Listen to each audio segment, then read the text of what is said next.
দেখো, আগের ভিডিওতে আমরা অ্যাডজেক্টিভের ক্লাসে একটা এক্সাম্পল দিয়েছিলাম যে মেয়েটি নাচতে নাচতে থেমে গেল। এই এক্সাম্পলের ট্রান্সলেশনটা কি হবে যদি তুমি জানো তো লিখে দাও কমেন্টে। আর যদি না জানো, কি যায় আসে, আমি তো আছি। চলো দেখতে থাকো। ভার্বাল অ্যাডজেক্টিভ বা পার্টিসিপল।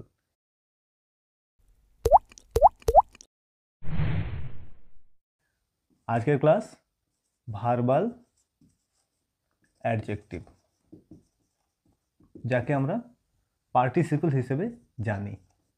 পার্টিসিপল, এই পার্টিসিপল হচ্ছে সেই পার্টিসিপল যেটা আমরা ভার্ব পড়তে গিয়ে ওই তিনটে ফর্ম কনজুগেশন অফ ভার্ব পড়তে গিয়ে পড়েছি। Present, past, past participle, write, wrote, written, এভাবে যে পড়ে এসেছি সেই পার্টিসিপলের কথা বলছি।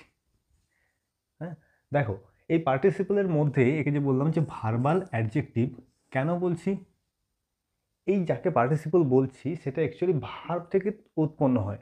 যেমন কি দেখো, বললাম কি স্লিপ। স্লিপ মানে কি? ঘুমানো। এখান থেকে যদি বলি স্লিপিং বেবি, মানে কি? ঘুমন্ত বাচ্চাটা বা বাচ্চা। তাহলে এই যে আমাদের নাউনটা রয়েছে, নাউনটা কেমন না? ঘুমন্ত। কেমন নাউনটা? ঘুমন্ত। তাহলে যে ওয়ার্ড নাউন সম্পর্কে বলে বা প্রোনাউন সম্পর্কে কিছু বলে তাকে আমরা অ্যাডজেক্টিভ বলে, এটা জানি। তাহলে দেখো, এই শব্দটা ভার্ব থেকে তৈরি হচ্ছে কিন্তু কাজ করছে কিসের? অ্যাডজেক্টিভের মতো। এই ধরনের শব্দগুলোকে বলবো আমরা ভার্বাল অ্যাডজেক্টিভ বা পার্টিসিপল। হয়েছে? এবারে দেখো, এরকম এরকম যত আছে, অনেক ওয়ার্ড আছে এরকম। এই ওয়ার্ডসগুলোকে আমরা বা পার্টিসিপলগুলোকে তিনটে পার্টে ভাগ করেছি। কি? নাম্বার ওয়ান হচ্ছে প্রেজেন্ট পার্টিসিপল। নাম্বার ওয়ান কি বললাম? Present participle. প্রেজেন্ট পার্টিসিপল হয়েছে। নাম্বার টু কি হবে? পাস্ট পার্টিসিপল, যেটা আমরা ওই ভার্বের থার্ড ফর্ম হিসেবে জানি, পাস্ট পার্টিসিপল। যেমন কি এই যে রিটেন বললাম, রাইট, রুট, রিটেন বললাম। আচ্ছা, BURNTLEARNED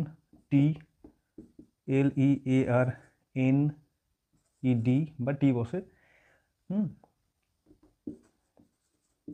নোন, এনিথিং, এরকম যা কিছু পাস্ট পার্টিসিপল আছে। দেখো, রিটেন অ্যান্সার, লিখিত উত্তর, বার্নড হাউস বলতে পারি, লার্ন ম্যান, কি নোন কোশ্চেন, জানা প্রশ্ন। দেখো, এই প্রত্যেকটা কিন্তু ভার্ব থেকেই উৎপত্তি, অথচ ব্যবহার হচ্ছে অ্যাডজেক্টিভ হিসেবে। এই যে প্রেজেন্ট পার্টিসিপল, এগুলোর সৃষ্টি একই একই ভার্ব থেকেই এবং অ্যাডজেক্টিভ হিসেবে কাজ করে। বুঝবো কি করে কোনটা প্রেজেন্ট পার্টিসিপল কোনটা পাস্ট পার্টিসিপল? দেখো, প্রেজেন্ট পার্টিসিপলে হয় কি আইএনজি ফর্ম যোগ থাকে, ভার্বের সঙ্গে আইএনজি ফর্ম যোগ থাকে। পাস্ট পার্টিসিপলে হয় কি এই যে ইএনটি, ডিইডি বা এন, এরকম থাকে। এগুলো আমরা জানি, সচরাচর ব্যবহার করেছি, জানি। প্রেজেন্ট পার্টিসিপলটা কি হবে না? আইএনজি ফর্ম থাকবে। হয়েছে? ওখানে যেমন রিটেন আছে, এখানে রাইটিং হয়ে যাবে। হয়েছে? বা বার্ন আছে, বার্নিং হয়ে যাবে। লার্নিং, এরকম করে আইএনজি ফরমেশন হবে।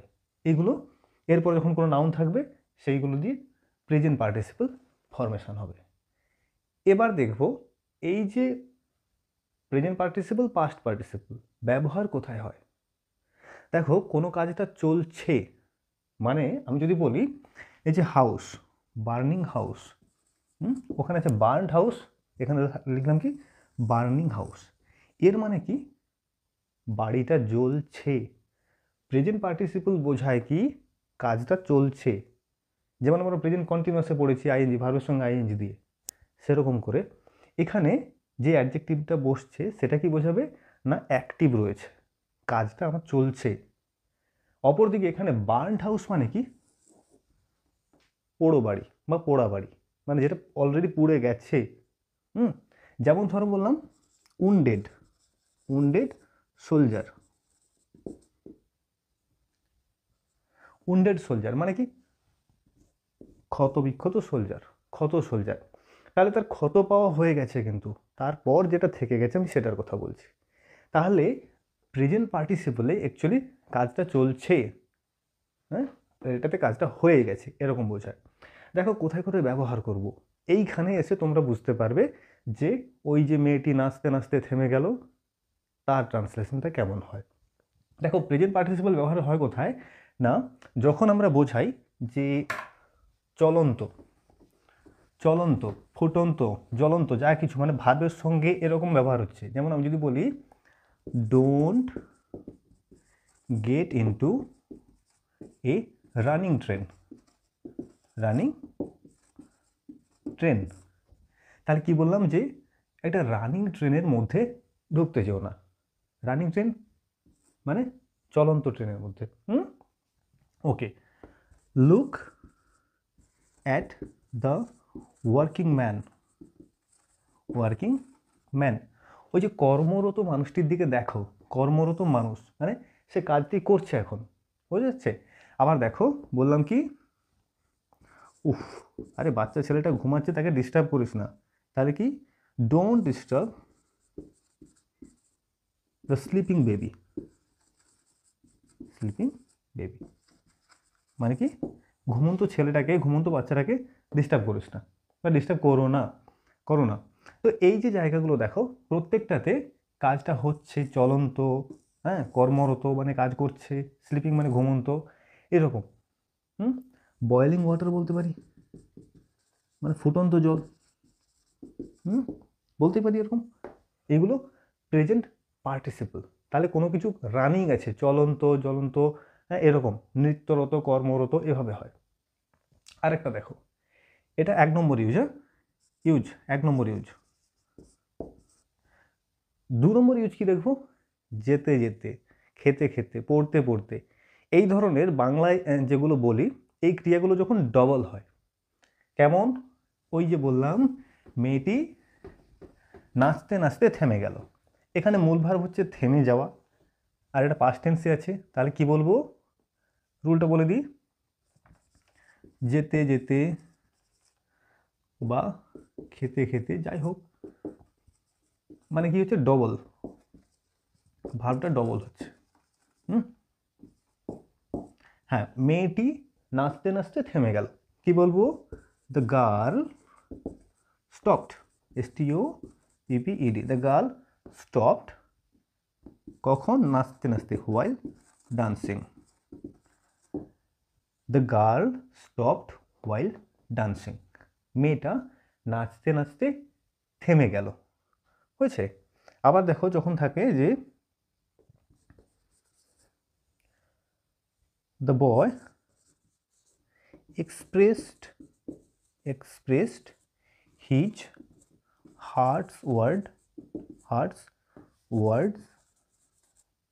while trembling, বললাম কি the boy expressed his heart's words মানে কি ছেলেটা তার মনের কথাটা প্রকাশ করলো while trembling মানে কি কাঁপতে কাঁপতে, বুঝছে। এরকম করে যখন আমাদের ভার্বটা ডাবল হচ্ছে মানে দুবার করে আমরা বাংলায় বলছি, সেই সব ক্ষেত্রেও আমরা এই প্রেজেন্ট পার্টিসিপলটা ইউজ করি, বুঝছে। আর একটা লাস্ট দেখো, এগুলো আমাদের পরের যেটা বলছি এটা জয়েনিংয়ের ক্ষেত্রে লাগে। কেমন কি, আমি যদি বলি যে ধরো তুমি ব্রেকফাস্ট খেয়ে কাজে বেরোলে, সকালের খাবারটা খেয়ে কাজে বেরোলে, আমরা বলবো কি eating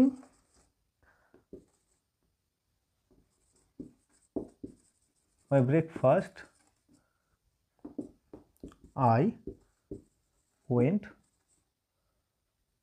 away to my duty, হয়েছে, eating my breakfast I went to my duty, আমি আমার সকালের খাবারটা খেয়ে নিয়ে কাজ বেরিয়েছিলাম। আবার দেখো ধরো তুমি কোনো চিড়িয়াখানায় গেছো, সেখানে হঠাৎ একটা বাঘ দেখতে পেয়ে তুমি সেখান থেকে দৌড়ে চলে এসছো, সরে চলে এসছো, কেমন করে বলবো, সিইং বা watching a tiger he moved away, এরকম করে হয়। Saying this he began to love. এটা বলে সে হাসতে শুরু করলো। দেখো, বলে, দেখে, খেয়ে এই ধরনের হচ্ছে। কথাটা শুনে আমি স্যাড হয়ে গেলাম। তাহলে হিয়ারিং দ্য ওয়ার্ড বা hearing the news I got sad বা আই বিকেম স্যাড। এইভাবে তো শুনে, দেখে, খেয়ে এই ধরনের ভার্বের পরিবর্তনের ক্ষেত্রেও আমরা প্রেজেন্ট পার্টিসিপল বসাই। বোঝা যাচ্ছে? তাহলে প্রেজেন্ট পার্টিসিপল কি বলবো, ভার্ব থেকে উৎপন্ন হচ্ছে, এর সঙ্গে আইএনজি ফর্ম থাকবে, হয়েছে। আর কোথায় কোথায় বসাবো, যেখানে ভার্ব ওই চলন্ত জ্বলন্ত এরকম বসবে, প্লাস তারপর ভার্ব যখন ডবল হবে, 2 নম্বর দেখলাম।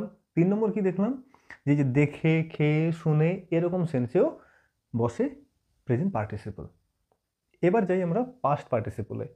এই দেখো, বলেছি বার্নড হাউস। এখানে কি বলেছিলাম, কাজটা কমপ্লিট হয়ে গেছে, মানে পোড়াটা হয়ে গেছে, বাকি অংশটা আছে, সেই অবস্থায় বলছি।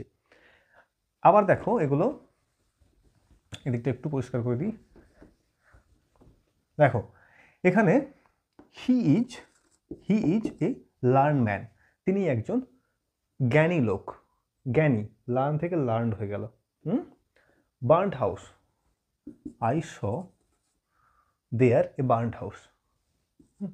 I saw a burned house, আমি একটা পোড়া বাড়ি দেখেছিলাম ইয়েস্টারডে, যা যোগ করতে পারো। Again, he submitted the written answer. বুঝছে, সে লিখিত উত্তরটা জমা দিয়েছিল। এরকম হচ্ছে, আমি যদি বলি যে don't sit on the broken chair. Chair noun, ব্রোকেনটা হচ্ছে আমাদের break, broke, broken. Third form past participle form বসেছে। এইভাবে আমরা অ্যাকচুয়ালি পাস্ট পার্টিসিপল ইউজ করি। দেখো, এর ব্যবহার কোথায় কোথায় হচ্ছে। টেন্স পড়তে গিয়ে পারফেক্টে দেখেছো, present perfect, past perfect, future perfect, perfect ব্যবহার হয়, প্যাসিভ ভয়েসে ব্যবহার করা হয়, আবার এভাবে অ্যাডজেক্টিভ হিসাবেও ব্যবহার হচ্ছে। এই হচ্ছে আমাদের পাস্ট পার্টিসিপল। এবার বাকি যেটা আছে পারফেক্ট পার্টিসিপল, সেখানে ব্যবহারটা একটু কমই হয়, এবং সেখানে কি হয় না, হ্যাভিং দিয়ে এটা বসে। যেমন কি, একটু দেখো, সেটা হচ্ছে 3 নম্বর হচ্ছে পারফেক্ট পার্টিসিপল। পারফেক্ট পার্টিসিপল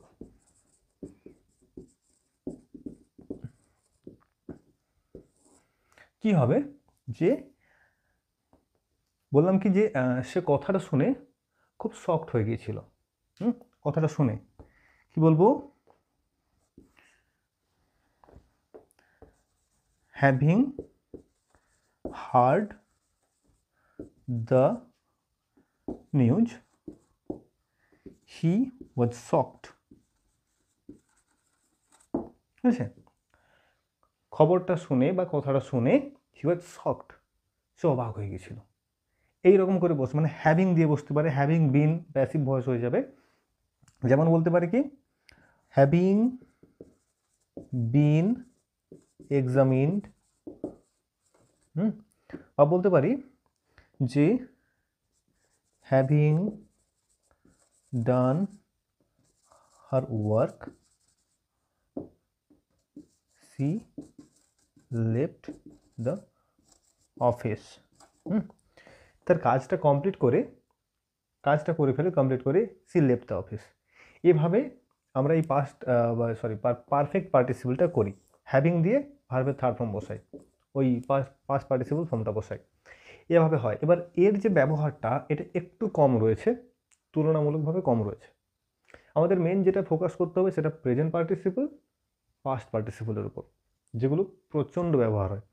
যেমন দেখো, প্রেজেন্ট পার্টিসিপল, তুমি ক্রিকেট ম্যাচ দেখছো, তুমি বলো কি ম্যাচটা বিশাল ইন্টারেস্টিং ছিল, বা the match was very exciting. বলি, আর স্টোরি একটা শুনলাম, একদম অ্যামেজিং স্টোরি। অ্যামেজ থেকে আইএনজি আসছে, ইন্টারেস্টিং, এক্সাইটিং, এরকম করে হচ্ছে। দেখো, প্রেজেন্ট পার্টিসিপল প্রচুর ব্যবহার আছে আমাদের এখানে, আমাদের সচরাচর বাক্যতে। ব্রোকেন বললাম, রিটেন, নোন, সব কিছু এগুলো, এইসব দেখে নাও একটু। এরপর এক্সারসাইজগুলো দিচ্ছি, তোমরা জাস্ট চেনো যে কোথায় কীটা হবে এবং কোনটা কি পার্টিসিপল। একটুক্ষণ সময় লাগবে। দেখো প্রথমটা আছে he is a retired teacher. এখানে রিটায়ার্ডটা হচ্ছে আমাদের পার্টিসিপল, কিন্তু এটা কি পার্টিসিপল বলো? ইডি আছে তো পাস্ট পার্টিসিপল হবে। একইভাবে we saw him talking with a stranger, talking ING আছে present participle. He was satisfied complement হিসেবেও ব্যবহার করা হয়। স্যাটিসফাইড ইডি আছে পাস্ট পার্টিসিপল। বোঝা যাচ্ছে এগুলো কোনটা কি পার্টিসিপল? বেশ, এবার এখানে দুটো ড্যাশ পূরণ আছে, এগুলো করো দেখি। We looked at the dashboard, floating board না ফ্লোটেড বোর্ড? আমরা দেখেছিলাম বা তাকিয়েছিলাম একটা ভাসমান বোটের দিকে, মানে ভেসে আছে এমন একটা বোটের দিকে, না ভাসা হয়ে গেছে এমন একটা বোটের দিকে? ভাসমান, তাহলে কোনটা হবে? ভাসমান মানে যেটা ভাসছে, কন্টিনিউয়াস, মানে এই প্রেজেন্ট পার্টিসিপলটা হবে তোমার FLOATING। তাহলে we looked at the floating boat, আমরা ভাসমান বোটটার দিকে তাকিয়েছিলাম। নেক্সট আছে আই এম ওপেনিং, আমি খুলছি এ ড্যাশ ডোর, ক্লোজিং বন্ধ হচ্ছে এমন একটা ডোর, না অলরেডি বন্ধ আছে এমন একটা ডোর? আমি খুলছি, আই এম ওপেনিং, কী হবে? বন্ধ হচ্ছে এমন না, আমি খুলছি অলরেডি বন্ধ হয়ে থাকা একটা ডোর, তাহলে কি I am opening a close door. বোঝা যাচ্ছে? এই হচ্ছে মোটামুটি আমাদের পার্টিসিপল। কী শিখলাম আজকে? প্রেজেন্ট পার্টিসিপল, পাস্ট পার্টিসিপল এবং পারফেক্ট পার্টিসিপল। এর মধ্যে প্রেজেন্ট এবং পাস্টের ব্যবহারটা প্রচুর হয়, স্পোকেন বলো রিটেন বলো সব ক্ষেত্রে প্রচুর ব্যবহার হয়। ওই দুটো পুরো গুরুত্ব দিয়ে প্রয়োজন হলে ক্লাসটাকে আরেকবার রিভিশন দাও, দেখবে একদম ক্লিয়ার হয়ে যাবে। Thank you. আর ওই যে মেয়েটি নাচতে নাচতে থেমে গেল, এই ধরনের কোনো উদাহরণ ট্রান্সলেশনের আটকাবে না, হয়েছে? তো thank you so much for watching this. Thank you.